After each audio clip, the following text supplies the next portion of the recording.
Well, good evening. And it is evening. And we're sitting here.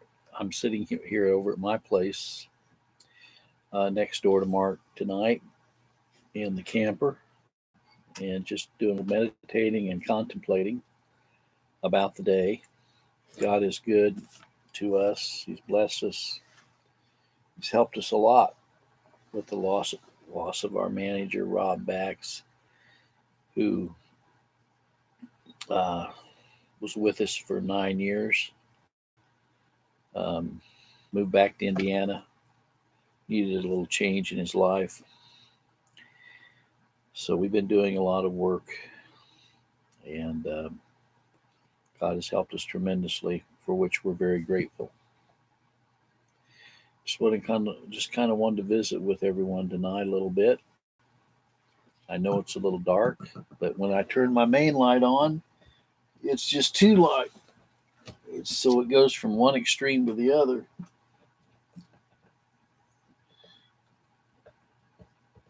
I can show you. It gets really, really, really light that way. But at least you can see me. It shines the light on things a little bit, doesn't it? Well, anyway, this evening we want to just give thanks to God for the way He's helped us, and He's caused us to be thankful during this time of Thanksgiving for all the things that God has done for us.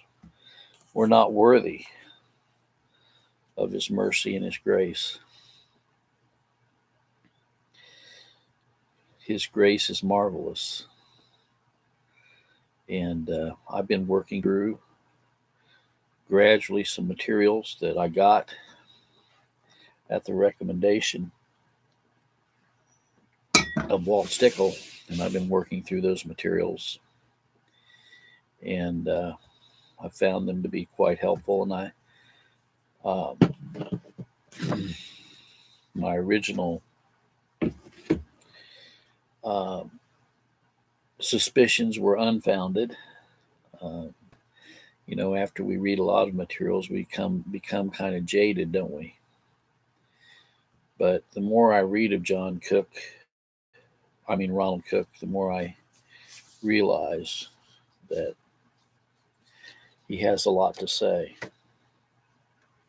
I'm not exalting him. I'm just learning from some of the sources that he has provided. Here's one that he wrote called The Cultural Mandate, Fact or Fiction. A series of short studies on eschatology by Ronald Cook.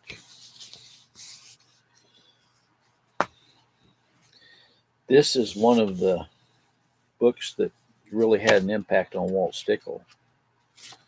It's called The Jesuit Culture Camp in the United States. The Jesuit Culture Camp in the United States. It's quite enlightening. He wrote that back in 2008. John Cook did. And he makes a clear distinction between the origin of culture camp, the activities of Jesuits in history, the propaganda of the Jesuits against the Protestant Reformation, the social philosophy of the Jesuits, the immoral scandal in the Roman Catholic priesthood, how the great anti-Christian system of Roman Catholicism dealt with priestly pedophilia scandal. Very interesting. This one is called Plain Tracks for Perilous Times. This happens to be track 25. The effect of the Jesuit eschatologies on America today. The effect of Jesuit eschatologies on America today.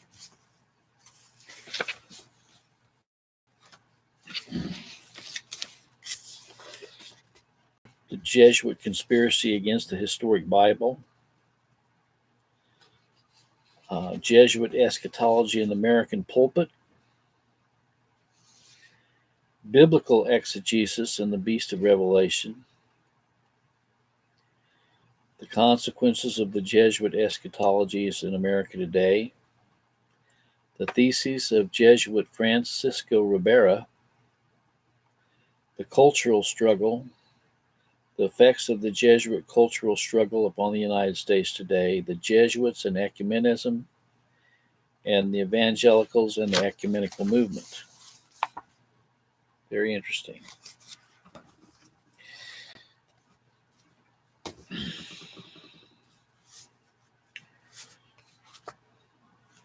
Plain Tracks for Perilous Times. Track number 12. The Reproach of Christ. The Missing Truth in the Modern Church. Just laying out some information for you tonight. Hopefully it'll be helpful for your study and edification and reading.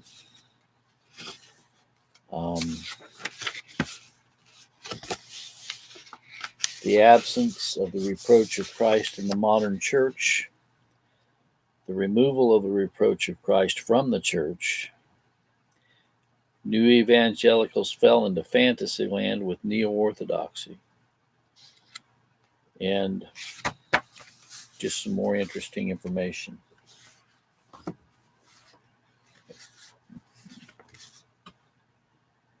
The revival of the Roman Catholic religion at the beginning of the 20th century.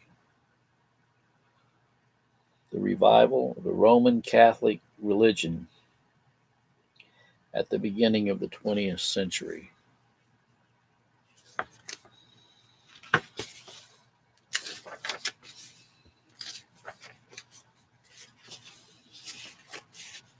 The recovery of the Vatican in the 20th century. Benito Mussolini, the papacy on the march again, Bible believers in the Vatican at the beginning of the 20th century. And then I've already showed you that he has written a 2-volume work on Antichrist Exposed, the Reformed and Puritan View of the Antichrist, volumes 1 and 2 by Ronald Cook. And if you're interested in obtaining any of this material, you can go to Truth International Ministries, 4927 East Lee Highway, Max Meadows, Virginia, 24360. Very informative. So I just wanted to go over those with you. That's just a very small portion of the material that I've gotten from Ronald Cook. And I haven't even begun to really start working through it. Here's another one, the deprotestantizing of America. The deprotestantizing. I'm working through that work right now. It's quite enlightening.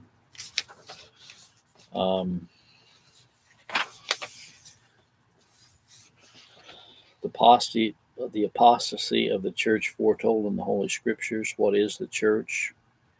Naturalistic modernism in the church, the impact of Vatican II, C.S. Lewis and the deprotestantizing of the United States, the effeminate church and the deprotestantizing of American evangelicalism, the controversial venture of co-belligerency, the deprotestantizing of America in Christian colleges and seminaries, Jesuit eschatology of American evangelicalism, deprotestantizing of American politics.